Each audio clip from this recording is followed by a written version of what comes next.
bonjour. Cela va ce matin beaucoup mieux. On craignait le retour ou le maintien du froid.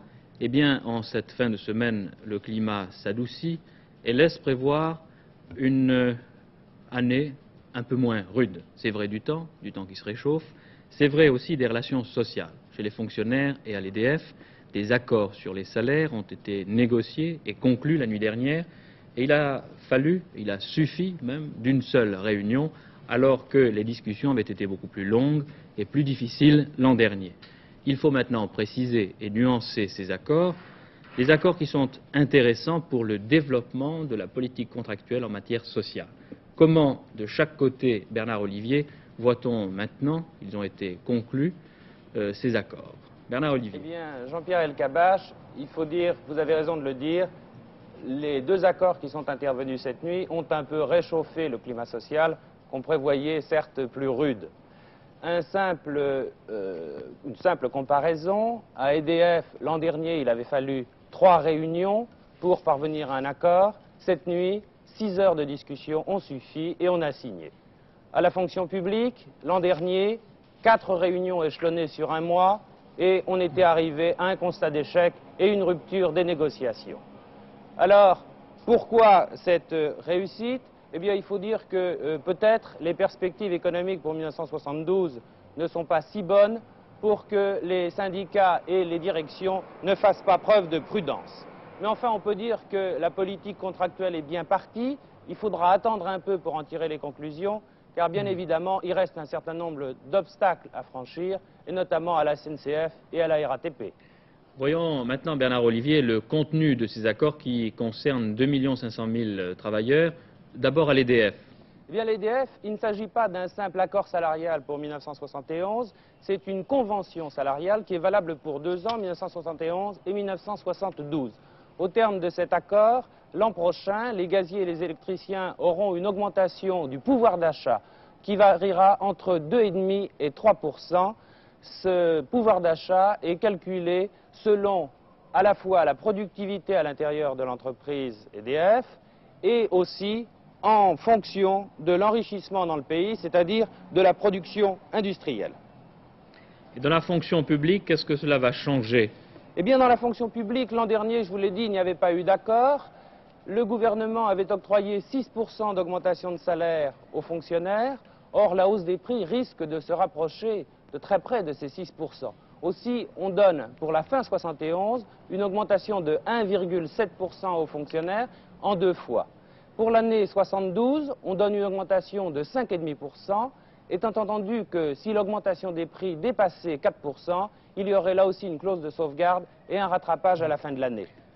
Dernière question, Bernard Olivier, que pense-t-on autour de vous de la position des deux grands, la CGT et la CFDT, qui n'ont pas adopté dans les deux cas la même attitude la nuit dernière? Eh bien, il faut dire que la position adoptée par la CGT et la CFDT est un peu pragmatique. Ici, à EDF, la CGT a dit « l'accord est bon, nous le signons ». Il faut dire qu'il y a 2 ans, la CGT avait refusé de signer. L'an dernier, c'était un peu fait tirer l'oreille. À la fonction publique, elle dit « nous considérons que l'accord n'est pas suffisant » et elle menace de ne pas le signer. Il faudra peut-être attendre un peu qu'elle ait consulté la base et que les fonctionnaires CGT se déterminent eux-mêmes. Quant à la CFDT, elle a une attitude apparemment plus dure, puisque dans l'un et l'autre cas, elle a dit « nous ne signons pas pour l'instant », mais il faudra attendre là aussi qu'elle consulte la base, et il ne serait pas étonnant qu'elle signe l'un ou l'autre. Je crois qu'il faudra attendre là aussi. Voilà, à vous Jean-Pierre Elkabbach. Il y avait 3 industriels au sein du directoire de la SED, la Société européenne de développement de la Lorraine, cet organisme mis en place, vous vous en souvenez, par M. Jean-Jacques Servan-Schreiber, pour industrialiser la région. Eh bien, ils viennent tous les 3 de démissionner. Ils sont remplacés par M. Servan-Schreiber lui-même, par un de ses proches collaborateurs, M. François Pontet, et par un conseiller général, M. Vallin. L'évêque de Verdun, Monseigneur Boyon, commente assez sévèrement ce matin les suppressions d'emplois en Lorraine. Il s'agit, dit-il, d'une réelle injustice. Ceux qui en sont les victimes n'ont aucune responsabilité. On nie qu'il y ait lutte des classes, dit Monseigneur Boyon, mais on la suscite par de tels procédés. Je voudrais vous rappeler qu'à partir de lundi, à Lourdes, l'épiscopat français, qui tient son assemblée générale, va s'intéresser de près aux questions sociales et politiques. Dans certaines entreprises qui marchent en Lorraine, on est en train de réussir et d'étendre l'expérience des horaires mobiles tenté dans certaines villes d'Allemagne. Ceux qui estiment, avec Jacques de Chalandard, que François-Henri de Virieu interrogeait ici même il y a quelques semaines, qu'il est important d'aménager le temps, de le maîtriser, suivent avec beaucoup d'intérêt chaque expérience qui permet aux travailleurs de choisir ses horaires, comme ici un reportage de François Davy. Il s'agit là d'une initiative qui est la première du genre pour la Lorraine. La société L'Invauge de Gérard May propose à une partie de son personnel, en attendant de généraliser le système, un horaire à la carte. Fini donc les horaires rigoureux, les arrivées et les départs à heure fixe, les bousculades à l'entrée comme à la sortie.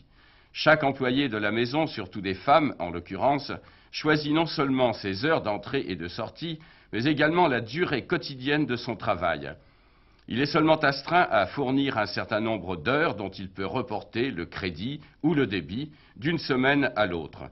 Un système très souple qui risque de faire école non seulement en Lorraine, mais au-delà, dans toute la France. Monsieur, comment vous est venue cette idée d'horaire dynamique? J'ai toujours souffert, moi-même, des contraintes des horaires, en particulier dans ma jeunesse, et même au cours de mes études. Je me souviens encore du choc que m'a produit la pointeuse de l'école des hautes études commerciales. Et j'ai aussi constaté, au cours de ma vie professionnelle, que pour une partie du personnel, une partie importante des travailleurs, cette astreinte à l'horaire était incontestablement pénible. Mademoiselle, vous appartenez au comité d'entreprise. Vous avez donc une idée de la façon dont le personnel a accueilli cette nouvelle formule. Quelles sont vos impressions actuellement? Bien, il est certain que le personnel l'a accueilli très bien et qu'il s'y est mis très vite. On a même été étonné de la rapidité avec laquelle le personnel a adopté ce système. À tel point que maintenant, ceux qui n'y sont pas sont jaloux et qui voudraient, qu'ils ont hâte d'y être et qui trouvent que ça tarde trop. C'est une question de temps d'ailleurs. Oui, c'est une question de temps maintenant, mais ils trouvent que ça tarde trop. Est-ce que l'atmosphère de travail a été transformée? Dans une certaine mesure, oui, parce que les gens ont tout de même maintenant une impression de libération. Bien qu'arrivant toujours aux mêmes heures, les gens disent on a l'impression d'être moins pressés. Monsieur Stévenet, pour vous, un autre problème, un autre aspect du problème, le problème, puisque vous êtes directeur commercial, problème rentabilité, problème finance, comptabilité. Cet aspect-là n'est apparu que comme une conséquence très secondaire du problème. Il a bien fallu évidemment chiffrer d'une part les dépenses engagées pour l'installation des compteurs, c'est-à-dire 340 puisque nous sommes 340 personnes à la société. Et un investissement de? Un investissement qui pour l'instant se situe aux alentours de 50-55 000 francs, en taxes, nouveau bien sûr. Mais il est permis de penser, si vous voulez, après tous les avantages pratiques, que la société amortira sans trop de peine et sans trop de mal, dans un délai certainement assez court, la dépense initiale. Car je crois que pour chacun, il y aura une amélioration de la productivité dans un climat de détente, de confiance et presque de liberté, si vous voulez. Je voudrais vous faire part tout de suite d'une nouvelle que je viens de recevoir d'Afrique du Sud. Au Cap, le professeur Barnard, que vous connaissez, a commencé ce matin sa 8e greffe du cœur. Le receveur est un blanc, le donneur un blanc également. Pour le moment, les services du professeur Barnard confirment l'opération, mais ne la commentent pas. Je vous rappelle que 2 des opérés du cœur du professeur Barnard sont aujourd'hui encore en vie. Les affaires diplomatiques et internationales, la nouvelle de la prochaine visite en France de la reine Elisabeth, annoncée, comme vous le savez, à l'issue des entretiens à Londres de M. Maurice Schumann, le ministre français des Affaires étrangères, est bien accueillie généralement par la presse britannique. Quelques exemples.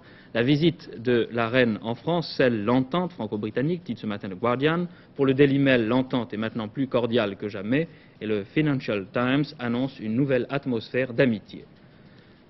L'expérience politique du Chili peut inspirer la gauche française. M. François Mitterrand l'a dit à Santiago du Chili. M. Mitterrand a rencontré hier le président Allende et Fidel Castro. Le leader cubain poursuit à l'heure actuelle son voyage triomphal au Chili. L'accueil des mineurs d'Antofagasta a ressemblé nettement à celui de Santiago, dont Jacques Grignon du Moulin était pour nous le témoin. Ce n'est pas de l'amour, c'est presque du délire. Jeudi et vendredi, à force de clameurs, la foule a fini par obliger Castro et le président Allende à interrompre leur conversation politique pour d'abord paraître au balcon et ensuite descendre dans la rue.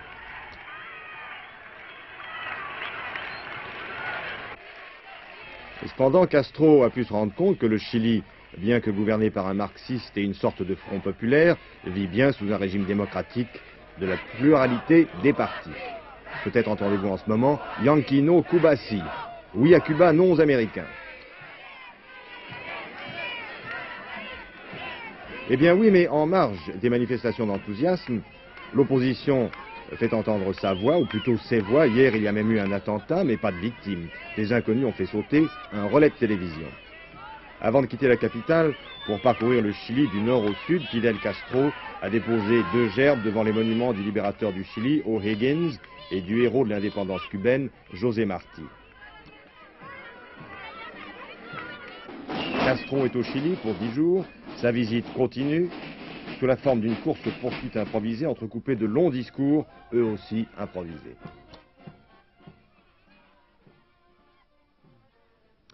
Les Américains n'ont pas tardé à réagir au dernier discours du président Richard Nixon. Ils sont déçus, paraît-il, par ce qu'ils viennent d'apprendre sur le plan Nixon à propos du Vietnam.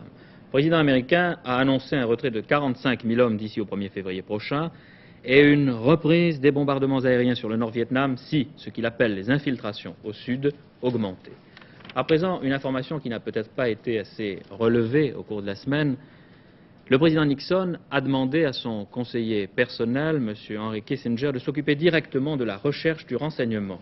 À l'origine de cette réforme des services secrets américains, une histoire qui a fait rire il y a quelques mois les États-Unis, la Maison-Blanche avait reçu toute une série de rapports tout à fait confidentiels sur une manifestation organisée par 35 hippies chevelus. En réalité, ne manifestaient qu'une dizaine de pacifistes authentiques.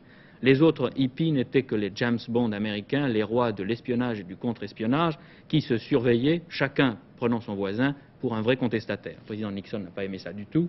C'est pourquoi il a demandé à Henry Kissinger de réorganiser, et plus sérieusement, les services secrets des États-Unis.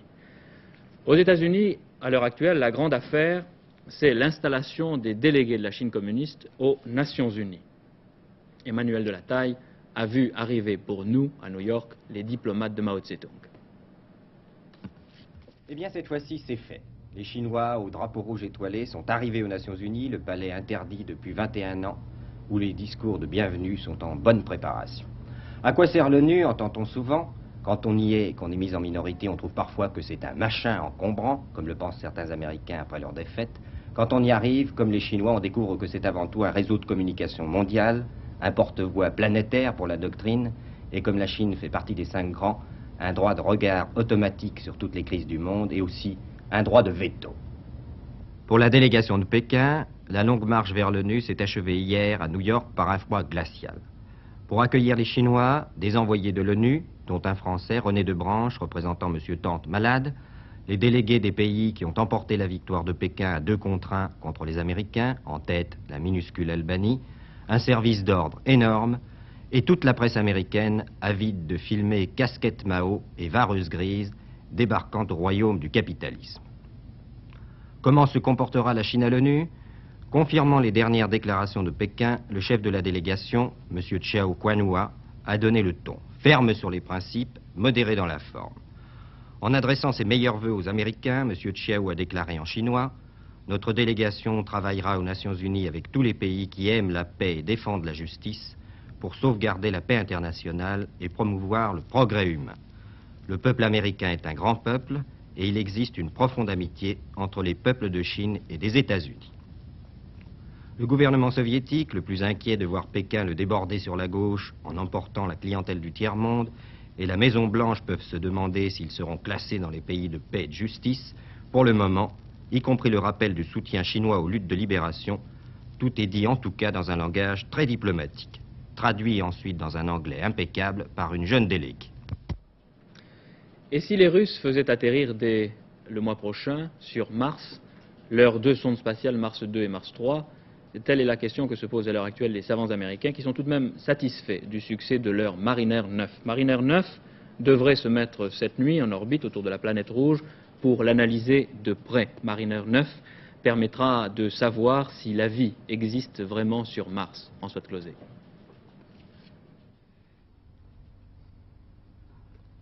Beaucoup d'astronomes pensent que la vie n'existe pas seulement sur la Terre, mais doit être largement répandue dans l'univers. Ils sont déjà découverts d'ailleurs dans l'espace interstellaire des molécules très proches de celles qui constituent la matière vivante. Dans le système solaire, Mars semble être le seul centre de vie possible en dehors de la Terre. L'imagination avait peuplé cette planète de martiens, mais les engins marineurs ont révélé une toute autre réalité. Mars, avec ses calottes polaires, son atmosphère très ténue, composée de gaz carbonique, son climat très rude, ressemble plus à la Lune qu'à la Terre. Une vie peut-elle exister dans le monde hostile révélé par les photos des précédents marineurs? Probablement pas sous forme d'organismes supérieurs comme des hommes ou des mammifères. En revanche, cette planète pourrait avoir été le siège d'une évolution plus lente que sur Terre et qui aurait abouti à des formes de vie rudimentaires et microscopiques. Comment découvrir cette vie si elle existe? Mariner 9 tentera de le faire depuis son orbite en étudiant le rayonnement de la planète. Mais c'est en 1975 que les Américains feront vraiment l'expérience grâce à l'engin Viking. Celui-ci se posera sur le sol martien. Opération délicate combinant le freinage aérodynamique, le parachute et les rétrofusées. Ce laboratoire automatique aura été complètement stérilisé avant son départ car tout serait gâché s'il emportait sur Mars des formes de vie terrestres. Sa mission sera donc de déterminer à 250 millions de kilomètres de distance si les échantillons qu'il va étudier contiennent ou non des organismes vivants, alors qu'on ne sait même pas à quoi ces organismes pourraient bien ressembler s'ils existent. Tâche délicate, mais que les soviétiques pourraient bien entreprendre dès les semaines prochaines avec leurs deux engins Mars 2 et Mars 3 qui arrivent également près de la planète rouge. De toute façon, François de Closet, c'est déjà un beau succès pour la série américaine des marineurs. Oui, c'est un succès qui ne fait que confirmer la valeur extraordinaire de ces sondes marineurs, parce qu'on en est à la 9e. Or, depuis la première, il n'y a pas eu une défaillance. Les marineurs qui ont échoué, tel Mariner 8, ont échoué par la suite d'une défaillance du lanceur. En revanche, non seulement ces engins ont déjà survolé Mars et Vénus à plusieurs reprises, mais ensuite ils se sont mis en orbite autour du Soleil, ils ont continué à émettre, en particulier ils ont envoyé des ondes jusqu'à la Terre alors qu'ils se trouvaient par rapport à la Terre de l'autre côté du Soleil, ainsi ces ondes ont frôlé le Soleil et on a pu ainsi vérifier la théorie de la relativité généralisée d'Einstein. Vous voyez que ce sont des engins étonnants, mais tout de même on va leur demander plus ce soir, cette nuit. On va leur demander de se placer en orbite. Et la grande difficulté, c'est qu'ils se trouvent à 120 millions de kilomètres de la Terre. Et qu'est-ce que cela veut dire? Cela veut dire qu'on ne peut les suivre qu'à 6 minutes de décalage, le temps qu'un signal provienne jusqu'à la Terre. Et si on s'aperçoit, d'après ce signal, qu'il y a quelque chose qui ne se passe pas, qu'il faut rectifier, il faut encore 6 minutes pour que le signal parvienne. Autrement dit, l'engin doit se débrouiller tout seul pour se satelliser pour la première fois dans l'histoire de l'humanité autour d'une planète. Vous voyez que c'est une grande expérience pour cette nuit. Merci. Le week-end sportif pour les turfistes d'abord. 14 partants à Auteuil. Demain, Jean Berthaud vient de me dire qu'il n'y aura pas de forfait dans le prix Lahaye-Jousselin qui servira pour le Paris tiercé d'Auteuil demain. Vous aurez plus de précisions ce soir dans Télésoir. Georges Lèche vient à Paris avec son équipe de Sochaux, confirmer et consolider sa place, la première dans le championnat de France de football Division 1. Sochaux joue ce soir à Saint-Ouen contre Paris Saint-Germain, qui a perdu, entre parenthèses, ses 3 derniers matchs. Ce soir, 2 autres rencontres intéressantes, Lille-Nîmes et Angers-Saint-Étienne. En rugby à 15, l'équipe de France B, avec 4 joueurs de Béziers, reçoit à Oyonnax l'équipe d'Écosse B.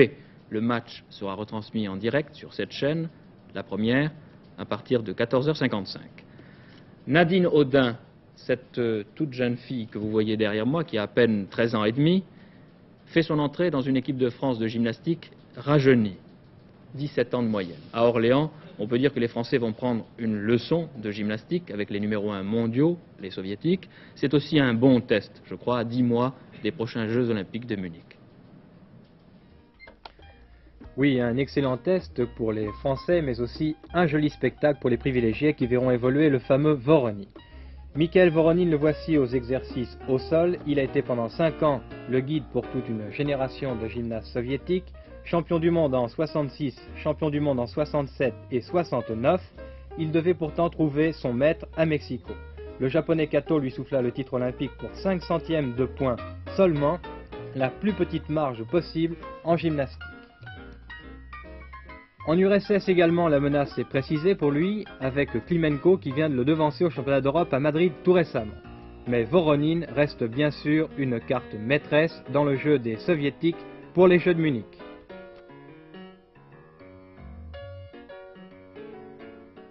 Je vous recommande un bon exercice si vous voulez un jour pouvoir imiter le soviétique Voronin que vous venez de voir, le jardinage. Mais on peut dire qu'il y a des moyens plus modernes de se livrer aujourd'hui à cette activité de loisir qui est pour beaucoup d'entre vous une véritable passion.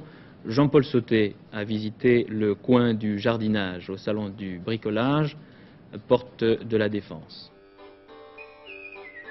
Oui, le 6e salon du bricolage et du jardinage ferme ses portes lundi soir.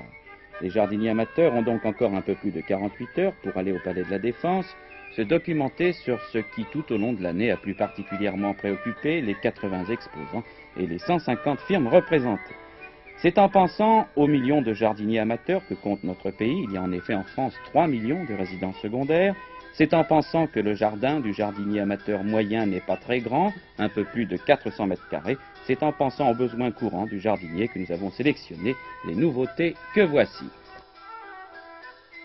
Les outils à main tout d'abord, et ceux-ci en acier inoxydable, d'un dessin moderne, ils sont inaltérables, donc ne rouillent pas.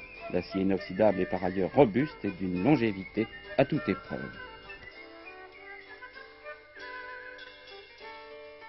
Un système breveté permet d'interchanger les manches de ces outils et de les assortir à la taille de l'utilisateur. Nouveau ce sécateur à manche pivotant. Il supprime l'effort et surtout la douleur consécutive à une longue utilisation. Il n'en est pas moins efficace.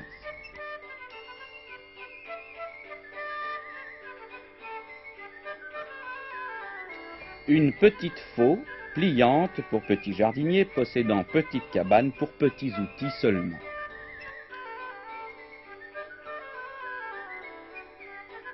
Il fallait y penser, une pierre à affûter munie d'un manche est plus pratique et moins dangereuse.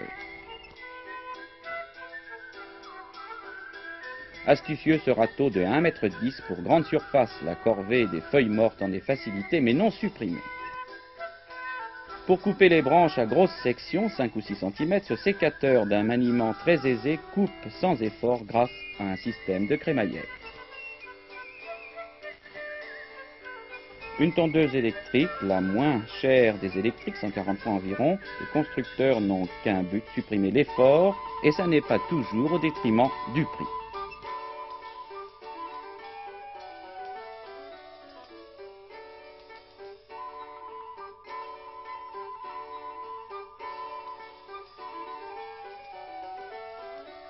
Pour les jardiniers propriétaires de grandes surfaces, voici un astucieux bloc moteur que l'on équipe des accessoires qui sont ceux des motoculteurs. Il permet tous les gros travaux.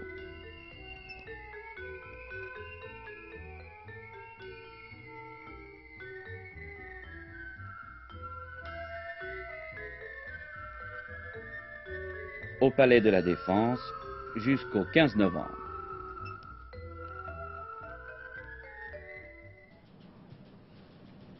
Une page spéciale d'Hebdo-Midi sera consacrée la semaine prochaine aux précautions à prendre pour le jardinage à l'entrée de l'hiver.